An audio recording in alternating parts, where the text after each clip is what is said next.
June 25th, 1952, Yankee Stadium, New York.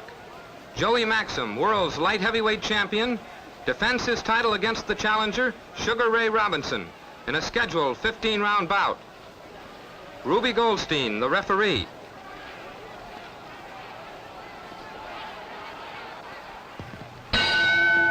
Round one. They meet at the center of the ring, and you can see that Robinson, in dark trunks, is almost as tall as Maxim. Robinson, the middleweight champion, stands 6 feet, just an inch shorter than Maxim. But there's a big difference in their weight tonight. At the weigh-in, Maxim tipped the scales at 173 to Robinson's 157.5, giving the light heavyweight champion a 15.5-pound advantage over Sugar Ray. The question tonight is, can the good little man beat the good big man? The experts say he can, for Robinson is the slight favorite. He has won the welterweight title, now holds middleweight honors, and is determined to join the charmed circle of Triple Crown winners. You can see that Robinson is effective at long range. His forte is speed and maneuverability. But when they get in close, watch Maxim wrestle and throw his weight against the lighter man.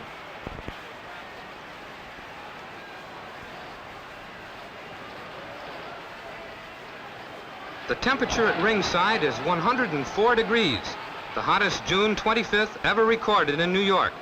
It's a virtual cauldron beneath those lights, and the intense heat is bound to take its toll.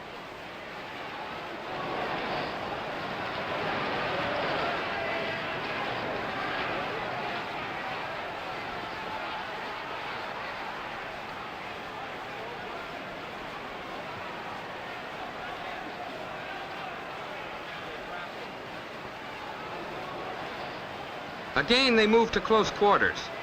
Maxim pins Robinson's left arm and wails away with his own left.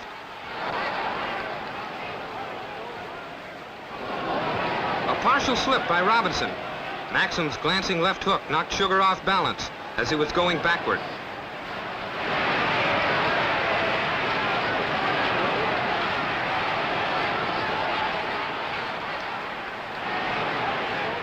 Maxim keeps moving in, trying to stay at close quarters so he can use that weight advantage.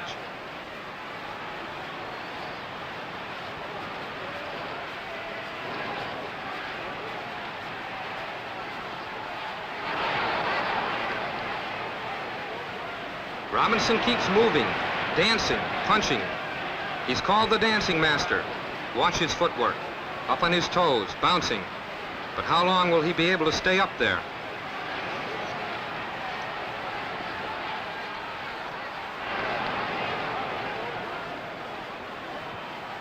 He's the one doing most of the moving, but on a hot night like this, judgment of pace can be a telling factor.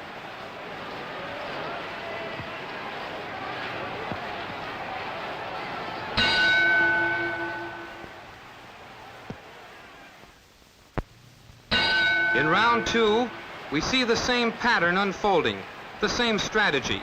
Robinson, the master mover, the superb stylist, continues his boxing lesson, while Maxim plods forward, attempting to come to close quarters so that he can use his weight advantage to wear Robinson down.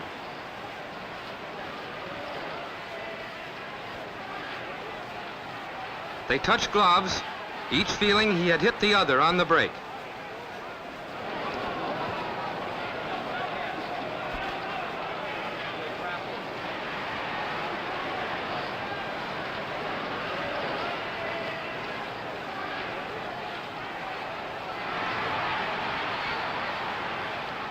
Both landing solid left hooks, with Robinson scoring the crisper punches.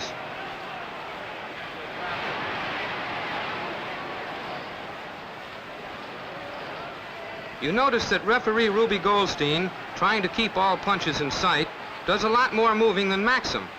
Watch how he makes a little hopping turn as the battle shifts around the ring.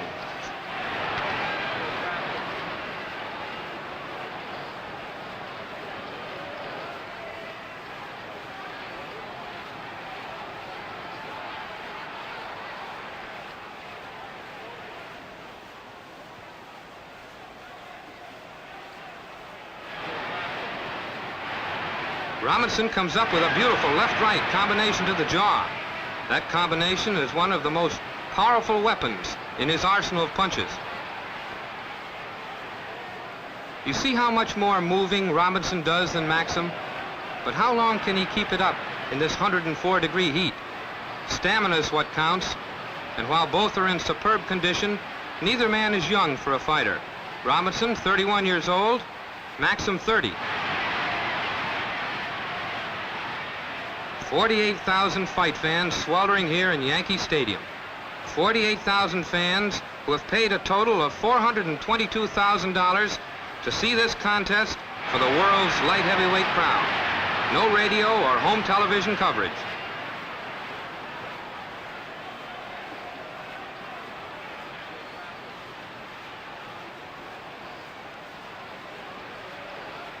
Maxim working close again, pinning Robinson's arms and leaning heavily upon him. Robinson can infight all right, but it's to his advantage not to do so against a heavier man.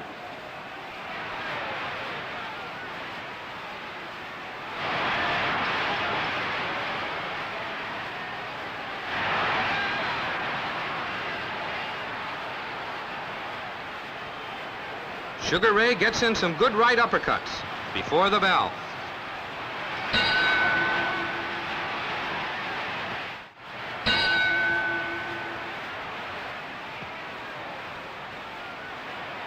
Round 3, and now you're beginning to see a change in tactics.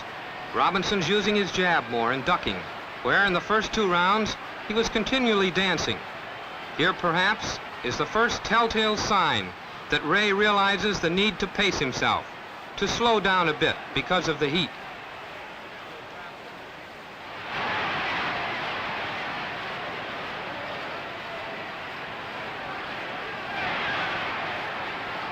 No change in Maxim's style, though.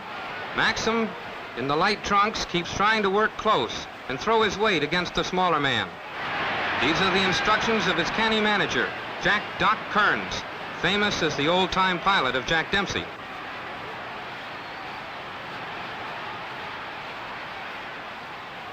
Ruby Goldstein, the 3rd man in the ring.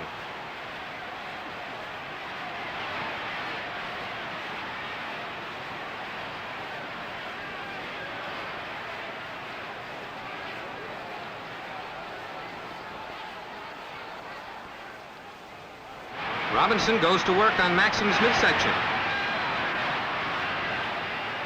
But Maxim seems unaffected, unhurt by that barrage of punches.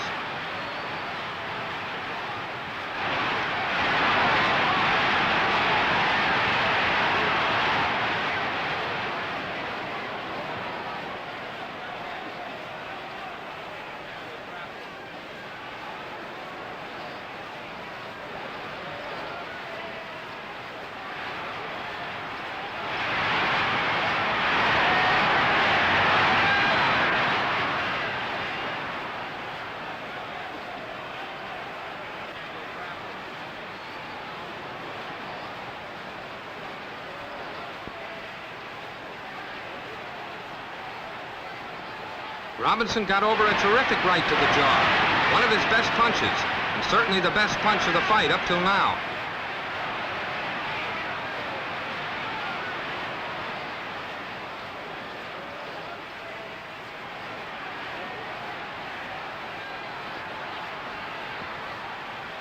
You might almost compare this fight with the classic race between the tortoise and the hare of Aesop's fable. In Robinson, we have the flashing speed and agility of the hare. In Maxim, the plodding technique of the tortoise. The hare nearly won the race, and in the final seconds of the 3rd round, the fight so far belongs to Sugar Ray.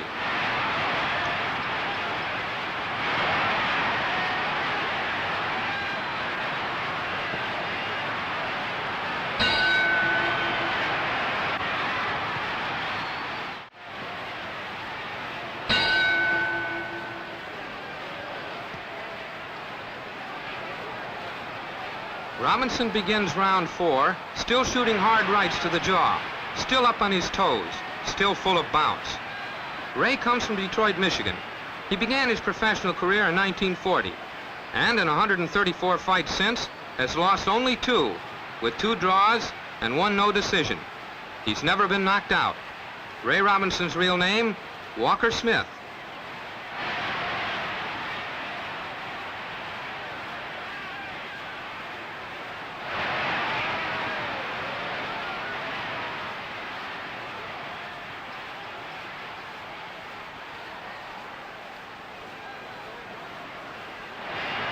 Maxim, you notice, is now attempting to move in, not only for the purpose of using his weight, but to land a few body punches that will take some of the steam out of Robinson.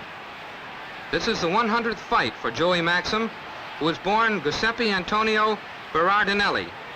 A Cleveland boy, he turned pro at 18 and was called Maxim by a local sports writer because his left-hand shots resembled a Maxim silencer, striking with machine gun speed. Maxim, by the way, has unusually small hands for a fighter.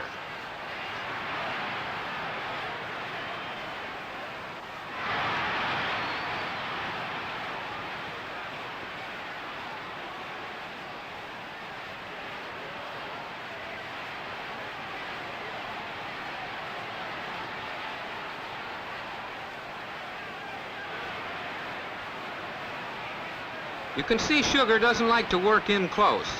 In the clinches, he keeps pulling his head back.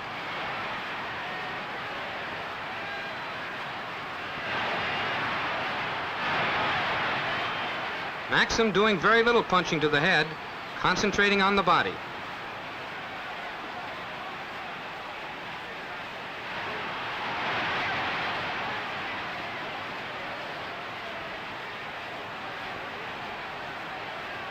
Robinson got in 2 lefts in a row, missed his right.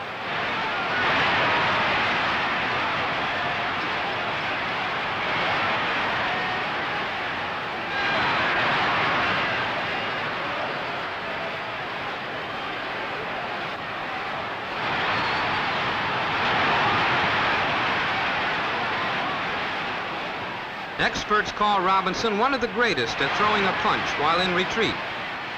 He's very accurate with both hands while moving backward, catching a man coming in.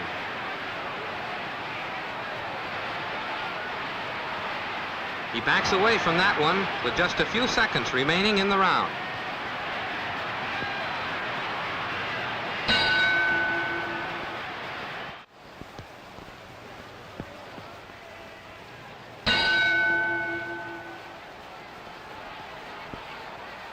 Robinson picking up the pace a bit in round 5, still on his toes, still sharp, his superior speed and timing still very much in evidence.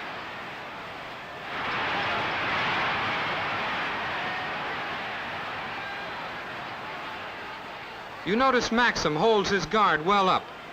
He's been taking some solid shots to the head, but evidently doesn't feel that Robinson has the power to hurt him in the body.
Robinson, in the dark trunks, misses a right hand.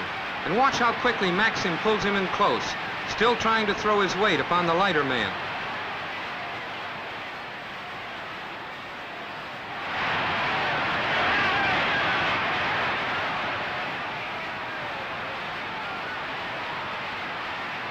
Notice the variety of punches used by Robinson and the different angles from which he fires them. For weeks, he's been studying movies of Maxim's earlier fights, and he feels he knows the champion's style, move for move. His boxing tonight certainly proves it.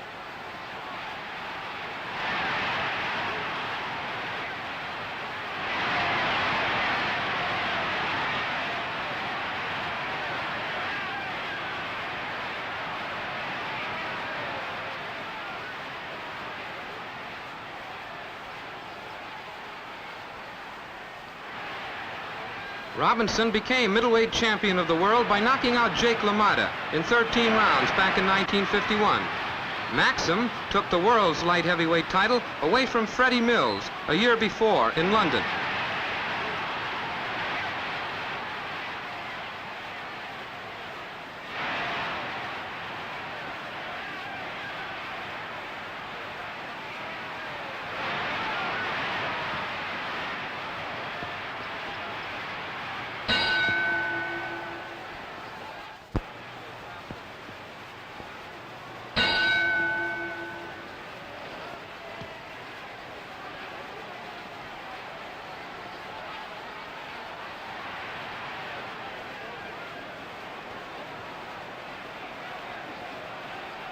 Round 6, and already you see a continuation of the same strategy we found in earlier rounds. Robinson's aim? To outbox and outspeed Maxim, a heavier man with a 15.5-pound advantage. Maxim's aim? To use that weight advantage as a means of wearing down his lighter, faster adversary.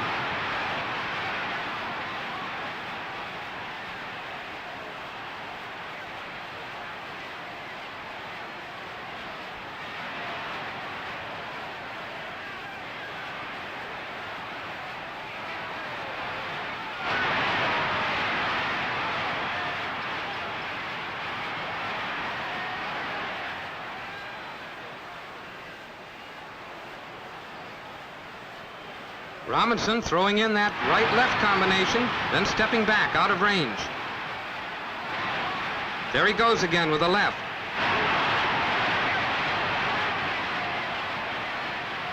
Robinson still full of bounce, still moving deftly, anticipating his opponent's moves.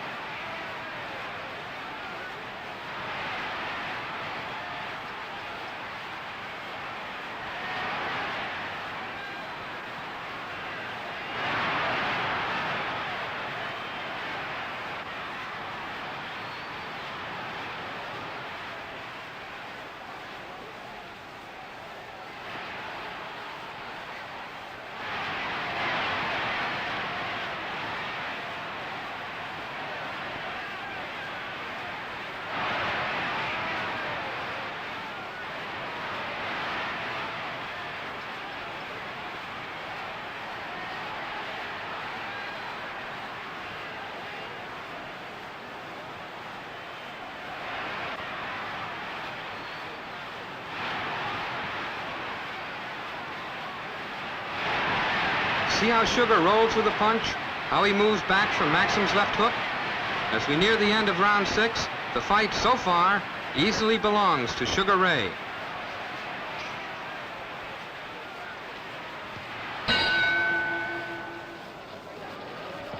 The ability of the cornermen in a long, grueling fight in such high temperatures is going to mean a great deal in the clutch rounds ahead, as we'll see. Remember, it's 104 degrees under those lights.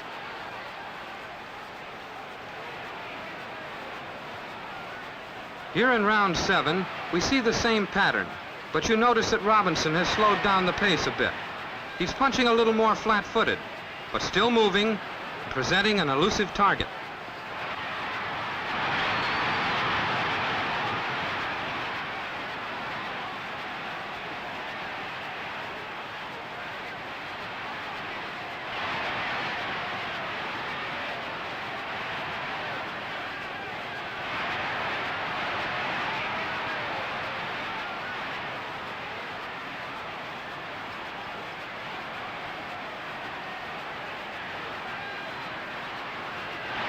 That left jab of Robinson snaked in so fast before that last clinch, it was little more than a blur to the eye.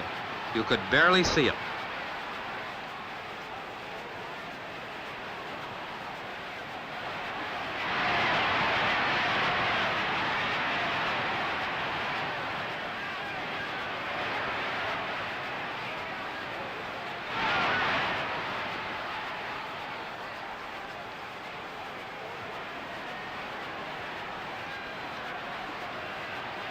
Maxim, in light trunks, is taking a pounding as Robinson beats him to the punch.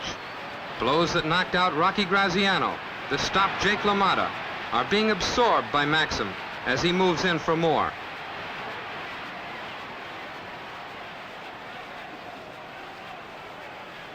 The fast pace and overwhelming heat have slowed down referee Ruby Goldstein. The little hop that Ruby always takes when he makes a turn in the ring is gone.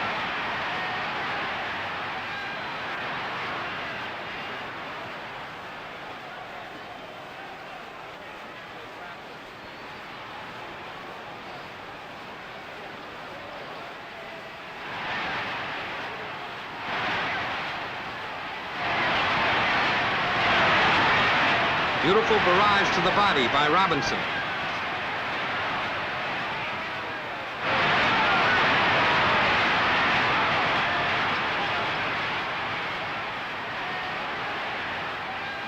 Robinson moves in circles behind his left hand, but Maxim continues to press him.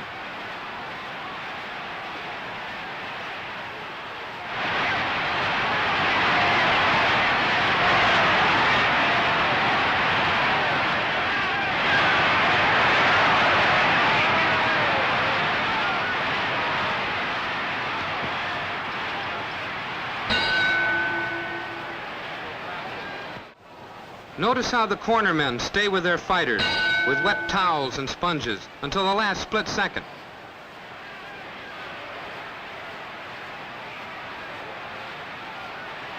Round 8. Robinson, still the sharper puncher, still the complete boxer, but slowing just a bit from the early pace.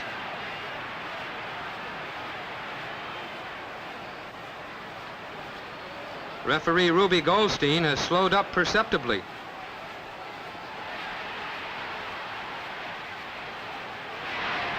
Maxim still relying primarily upon his 15.5-pound weight advantage and his great physical condition.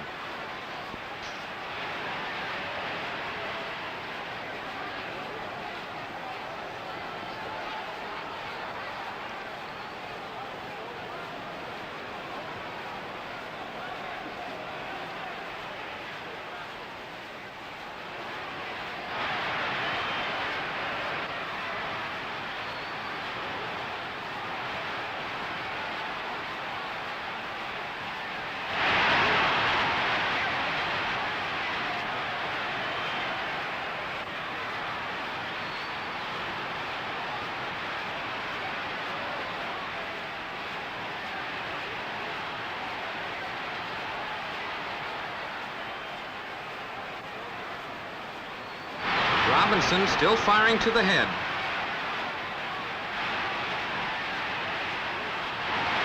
He used body punches earlier, but they seem to have had no effect on Maxim.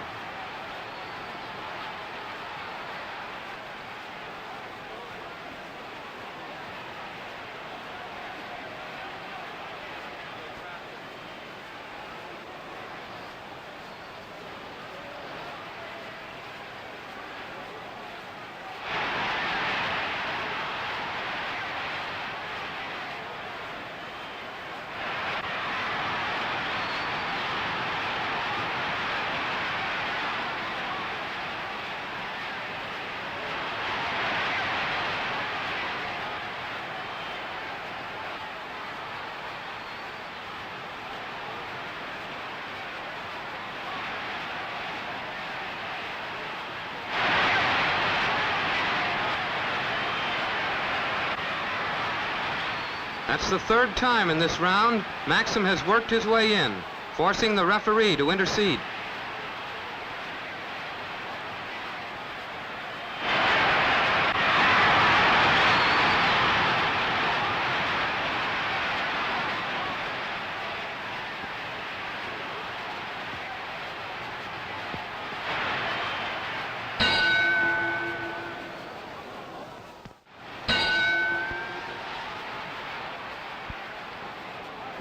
You get a good idea of how still and humid the air is by watching the cigarette smoke rising from the working press section.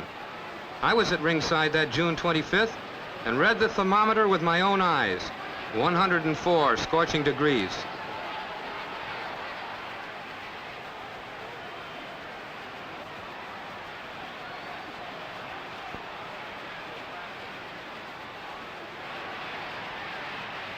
Robinson throwing fewer and fewer right hands now. He's still moving well, but he's relying mainly upon his left, using it more and more as a defense mechanism to keep Maxim away.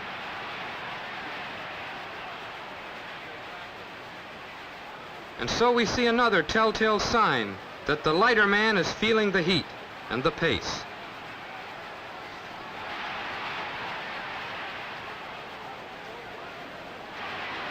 But he is far in front on the scorecards of the three officials and on the cards of the majority of the newspapermen covering the fight.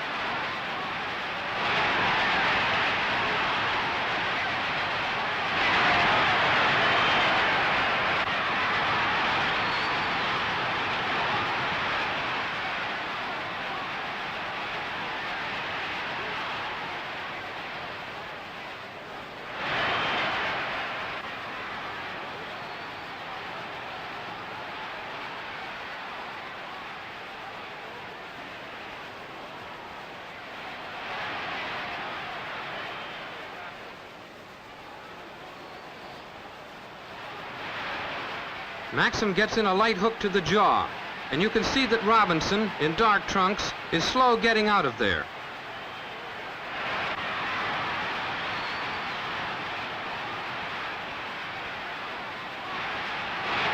Both land with rights as they come to close quarters.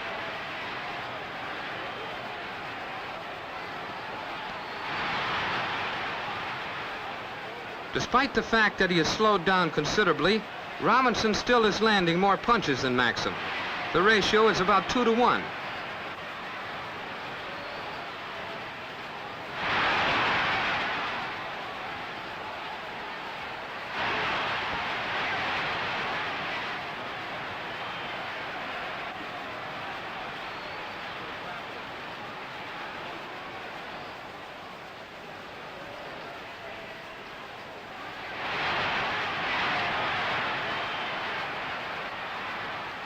Big bluish welts are beginning to form under Maxim's eyes.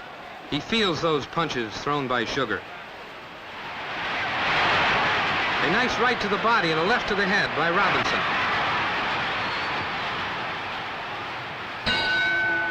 The end of the round. Coming up, one of the most dramatic rounds of the fight. Robinson's manager, George Gainford, Big George as he's called, barks last-minute instructions.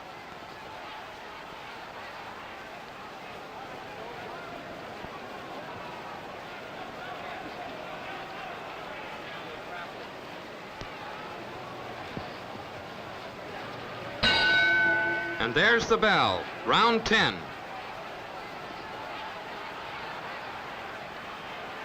Maxim looking for the opening, trying to get inside, still keeping his guard high.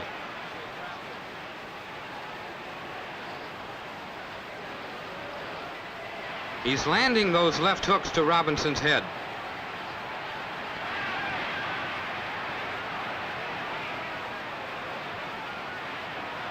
You notice that Robinson, who was trying to stay away before, now is doing a little holding himself.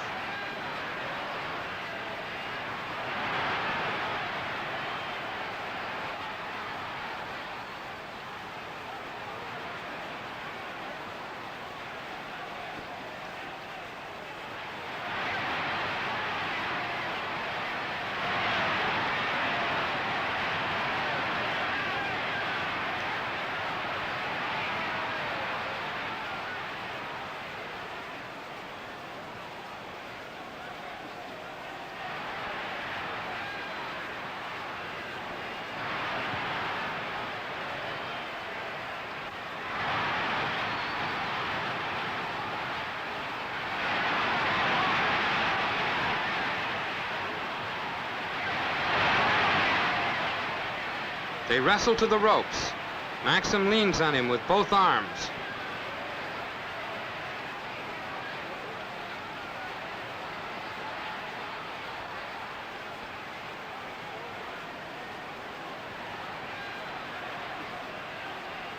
Referee Goldstein is in obvious distress now. He's holding on to the ropes, barely following the fighters in this staggering heat.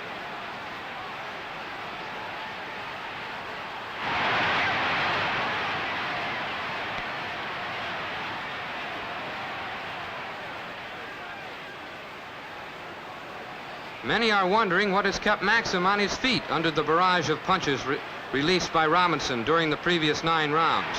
And yet, here Joey is, still boring in, still crowding. This is Maxim's best round by far. Not so much because his boxing has improved, but because Robinson is tiring. The crisp counterpunching of his earlier rounds is gone.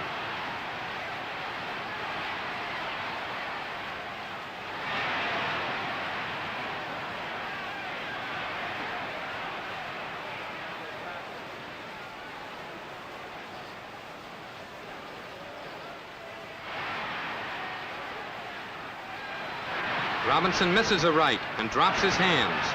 Another indication that he's tiring under the oppressive heat.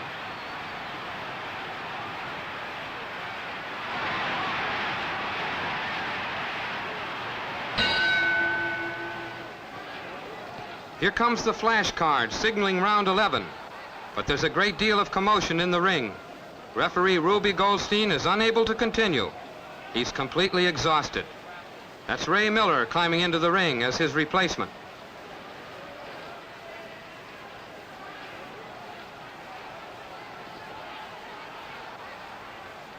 Ruby is so groggy he has to be helped from the ring by Dr. Alexander Schiff and led to a dressing room. Ruby's through for the evening. Ray Miller, the new referee, as we begin round 11.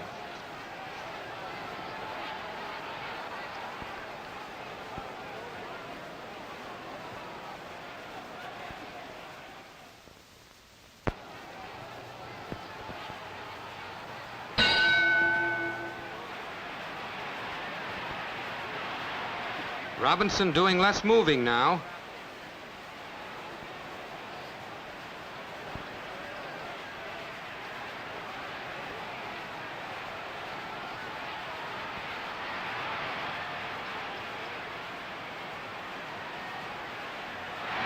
He tries a right to the head and barely grazes Joey's ear.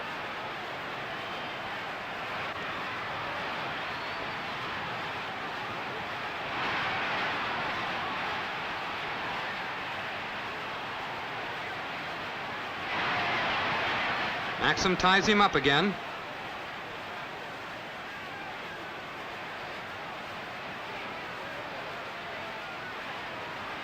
Again, Robinson, after landing a left hook, drops his arms. You notice, too, that when he goes backward, he lacks the agility he displayed in the early rounds.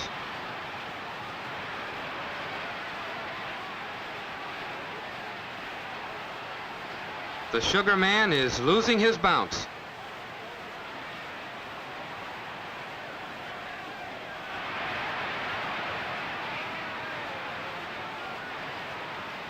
Robinson is not punching as often or landing as accurately as before.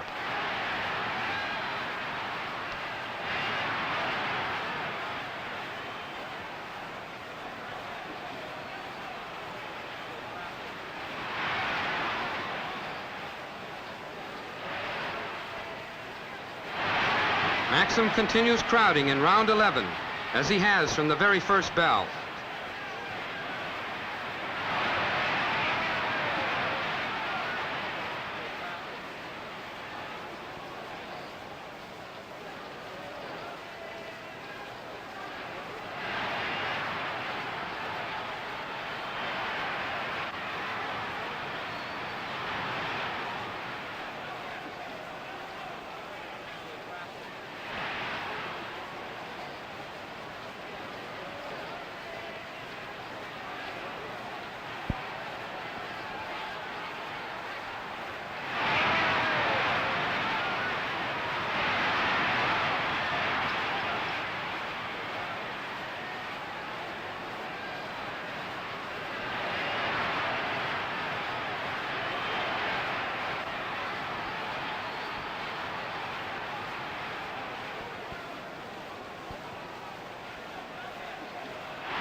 Robinson, a right to the head, then firing to the body. Somehow, after a poor 10th round, Robinson has tapped a hidden reservoir of stamina to become again the aggressor. He's exerting tremendous effort, as you can see. They fought after the bell then, and they touched gloves.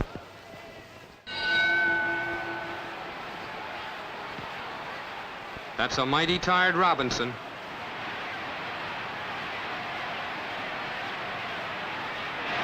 Round 12.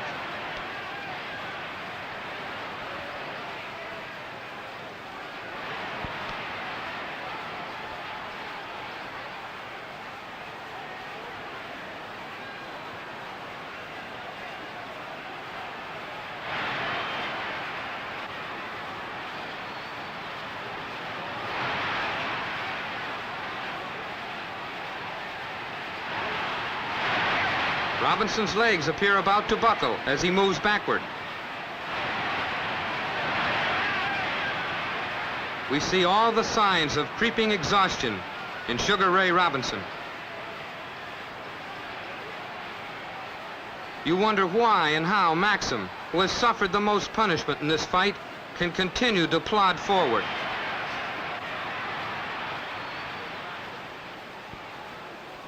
Robinson seems almost to be fighting on instinct now, and yet it's the instinct of greatness. Instinctively, he gives a shift to his shoulders, feinting and faking.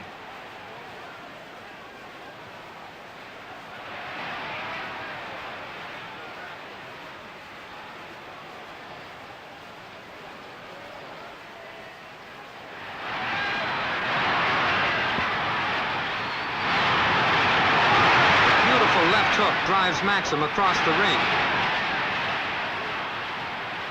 That uncanny reservoir stamina showing up again in Robinson. It's that same hidden strength that brought Sugar Ray off the deck to win over Rocky Graziano, and that helped him reclaim the middleweight title from England's Randy Turpin.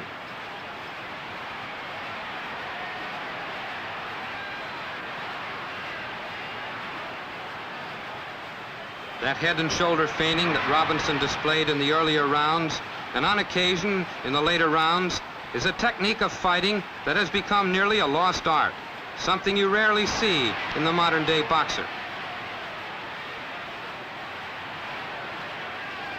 Robinson's really tired. For the most part, the sting has gone out of his punches.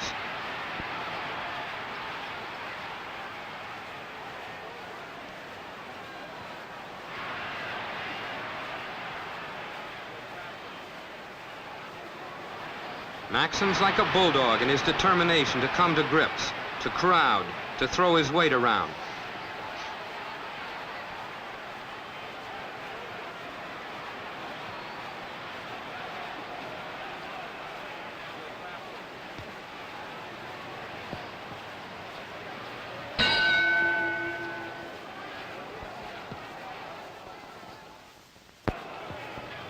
Round 13.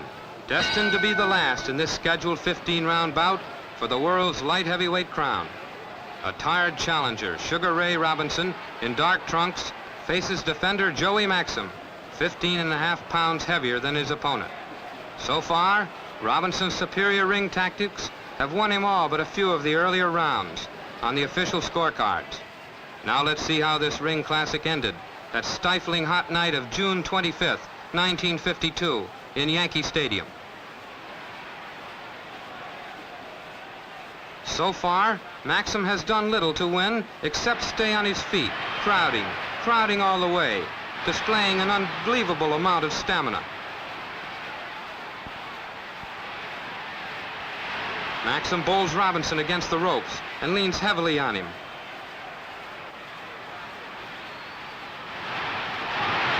A left hook staggers Robinson.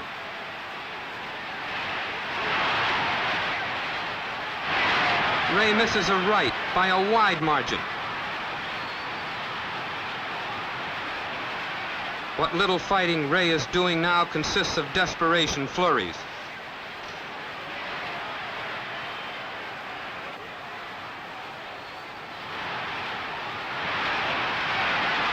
Now it's Robinson who's hanging all over Maxim, not to throw his weight around, but to gain support. The heat has him. He'll hang on to anything to keep himself upright.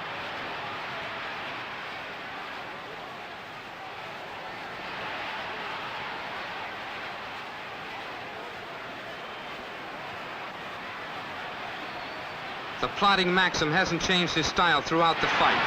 Even his hands are in the same position they were in round one, high, right under his chin.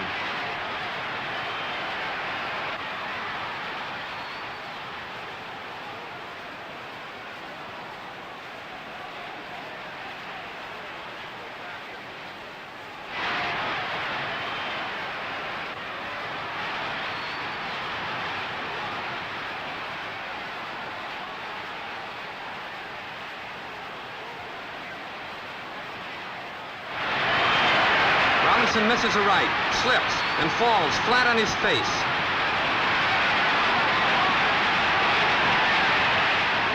Watch him now. His legs are rubbery. He's standing flat on his feet. Maxim senses it and begins crowding more furiously than ever in his first real show of aggressiveness.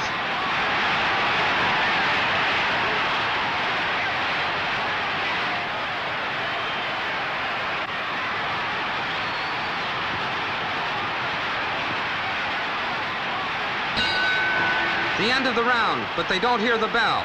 Referee Ray Miller separates them. Half unconscious, Robinson reels to his corner, aided by handlers Harry Wiley and Pee Wee Beale. Dr. Alexander Schiff in Robinson's corner, peering into the fighter's eyes for signs of shock or concussion.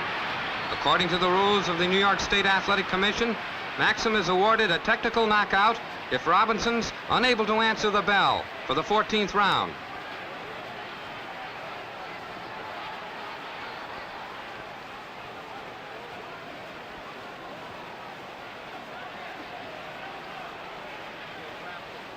It's all over. Joey Maxim retains the title, light heavyweight champion of the world.